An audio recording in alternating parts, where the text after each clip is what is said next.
जब अल्लाह ने बनी इसराइल के 3 फकीर आदमियों को आजमाया तो क्या हुआ, चलिए जानते हैं। ये उस वक्त की बात है जब बनी इसराइल में 3 निहायत गरीब और मजबूर लोग रहते थे जिन्हें दुनिया ने ठुकरा दिया था।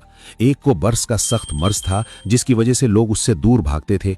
दूसरा गंजा था जिसके सर पर दाग थे और लोग उसे देखकर मुंह फेर लेते थे। तीसरा अंधा था और उसकी जिंदगी अंधेरों में घिरी हुई थी। अल्लाह ताला ने इन तीनों को आजमाने का इरादा फरमाया और एक फरिश्ता इंसानी शक्ल में भेजा।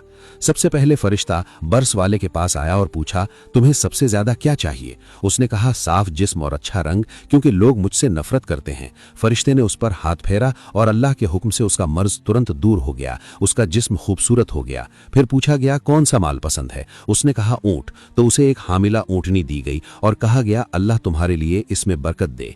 फिर फरिश्ता गंजे के पास गया और पूछा, तुम्हें क्या चाहिए? उसने कहा, खूबसूरत बाल और ये दाग खत्म हो जाएं।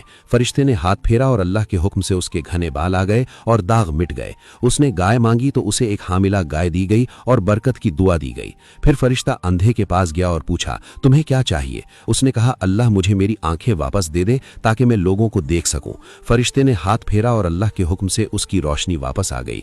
उसने भेड़ मांगी तो उसे एक हामिला भेड़ दी गई और बरकत की दुआ दी गई। वक्त गुजरता गया, ऊंटनी, गाय और भेड़ ने बच्चे दिए, जानवर बढ़ते गए और फैलते गए, यहां तक कि हर एक के पास पूरी वादी भर माल हो गया। जो कल तक लोगों की नजरों में हकीर थे आज दौलत के मालिक बन चुके थे। लेकिन याद रखिए, ये सिर्फ नेमत नहीं थी बल्कि ये इम्तिहान था। ये कोई कहानी नहीं बल्कि हक वाकया है और रसूल अल्लाह सल्लल्लाहु अलैहि वसल्लम ने खुद इसे बयान फरमाया है। लेकिन आखिर इन 3 फकीर आदमियों में से जो अब बहुत दौलतमंद हो चुके थे, कौन आजमाइश में कामयाब हुआ? ये जानने के लिए पार्ट 2 कमेंट करें। जज़ाकल्लाहु खैर।